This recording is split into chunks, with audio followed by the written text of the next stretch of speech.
अस्सलाम वालेकुम। My name is doctor Mauzam. I am consultant nephrologist.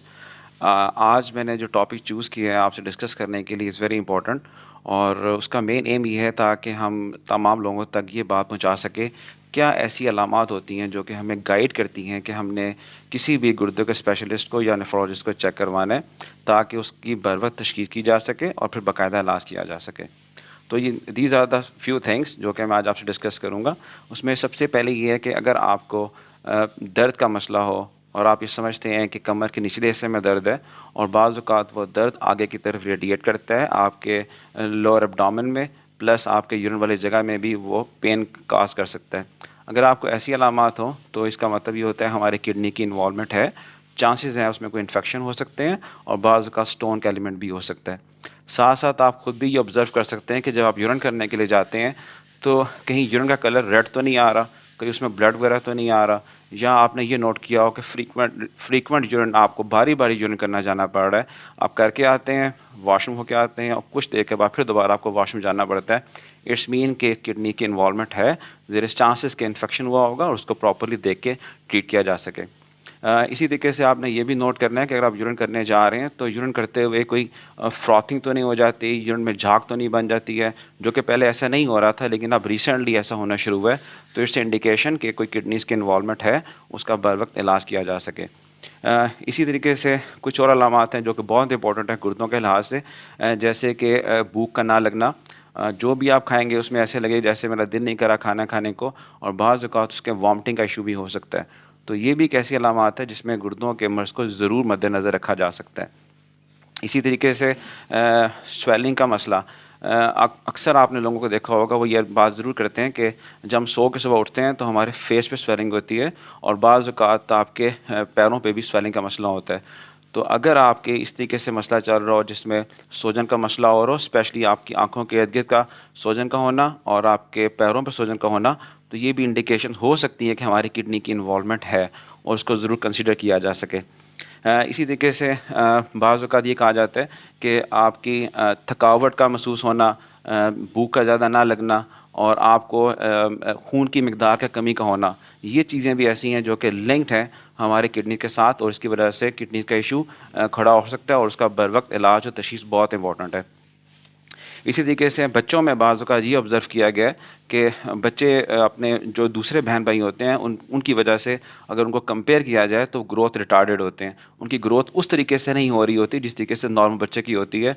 तो ये भी एक फाइंडिंग ऑब्ज़र्व की गई है कि इसका मतलब है किडनीज़ की इन्वॉल्वमेंट है और बोन की मेटाबॉलिज़्म, बोन की काम करने की नासलाहियत की वजह से ये वाले इश्यूज़ हो सकते हैं। तो बच्चों में ये ज़रा बहुत इंपॉर्टेंट है इसको ऑब्ज़र्व करना। अब हम डिस्कस कर लेते हैं बड़ों के अंदर, जिनकी एज 50 से अबव होती है। तो मर्दों औरतों दोनों के अंदर मुख्तलिफ़ अलामात आती हैं। मर्दों के अंदर जूँ-जूँ एज बढ़ती चली जाती है, प्रोस्टेट की वजह से ब्लॉकेज होती है यूरिन की और बाज़ औक़ात इन्फेक्शन हो सकता है। तो इसलिए वो हमेशा आपको ये कंप्लेन करेंगे कि उनको फ्रीक्वेंटली बार-बार वॉशरूम जाना पड़ता है। बाज़ औक़ात रात को वो जब सोते हैं तो सोने के बाद उठ के दोबारा उनको वॉशरूम जाना पड़ता है 3 टू 4 टाइम्स के लिए। तो ये अलामात जो-सी ये बहुत इंपॉर्टेंट होती हैं और ये इंडिकेट ये कर रही होती हैं कि हमारी किडनीज़ की इन्वॉल्वमेंट है, यूरिन का इन्फेक्शन हो रहा है और उसका बर वक्त इलाज किया जाए और तशख़ीस की जा सके। इसी तरीके से जब अब आपकी एज 60 से अबव चली जाती है तो प्रोस्टेट के इशू हो सकते हैं। तो प्रोस्टेट के लिए भी अल्ट्रासाउंड होना बहुत ज़रूरी है जो कि प्रोस्टेट के बारे में हमें गाइड कर सके। ख़वातीन के अंदर अमूमन डायबिटीज़ की वजह से अनकंट्रोल होने की वजह से आपका यूरिन जो है वो कंट्रोल जो कैपेसिटी है वो अच्छी नहीं रहती है, जिसकी वजह से फ्रीक्वेंटली यूरिन होता रहता है। तो फीमेल्स के अंदर इस चीज़ को मॉनिटर करना बहुत ज़रूरी है। तो ये कुछ ऐसी चीज़ें थीं जो कि मैंने आपको अलामात के तौर पर बताई कि ये इंपॉर्टेंट है जिसको हम ऑब्ज़र्व कर सकते हैं। अब हम डिस्कस करते हैं कि अगर ये चीज़ें सारी सारी अलामात हमारे साथ आ रही हैं तो हम उसको कैसे नोट करेंगे और कैसे हम ये समझेंगे कि हमें किसी नेफ्रोलॉजिस्ट को या गुर्दों के स्पेशलिस्ट को दिखाना ज़रूरी है। उसमें आपकी बैकग्राउंड हिस्ट्री बहुत इंपॉर्टेंट होती है कि आपको ये ऑब्ज़र्व करना होता है, ये देखना होता है कि फैमिली में डायबिटीज़ रन तो नहीं कर रही है, शुगर का मसला तो नहीं चल रहा था आपके पेरेंट्स में से किसी को, तो देयर इज़ चांसेस कि आपके अंदर भी वो डायबिटीज़ जो कि मोरसी होती है वो ट्रांसमिट हो सकती है। इसी तरीके से ब्लड प्रेशर का मसला जो कि आपकी फैमिली में रन कर रहा था, अगर वो ब्लड प्रेशर का मसला आपके अंदर भी है तो उसके लिए भी इसका बाकायदा इलाज कराना ज़रूरी है, अदरवाइज़ वो हमारे किडनीज़ को अफेक्ट करेगा और प्रॉब्लम्स क्रिएट कर सकता है। इसी तरीके से स्टोन डिजीज़ होती हैं, स्टोन डिजीज़ डिजीज़ के लिए आपकी फैमिली हिस्ट्री बहुत इंपॉर्टेंट है। प्लस अगर आपकी डाइटरी हैबिट्स ऐसी हैं लाइक यूरिक एसिड का इस्तेमाल ज़्यादा हो रहा है, आपकी प्रोटीन्स इंटेक बहुत ज़्यादा है, आप मीट बहुत ज़्यादा लेते हैं, तो उसकी वजह से यूरिक एसिड का मसला होता है जो कि स्टोन फार्मेशंस करता है। तो ये कुछ ऐसी चीज़ें हैं जिसके ऊपर आपको आगाही होना बहुत ज़रूरी है ताकि इसका बाकायदा इलाज किया जा सके।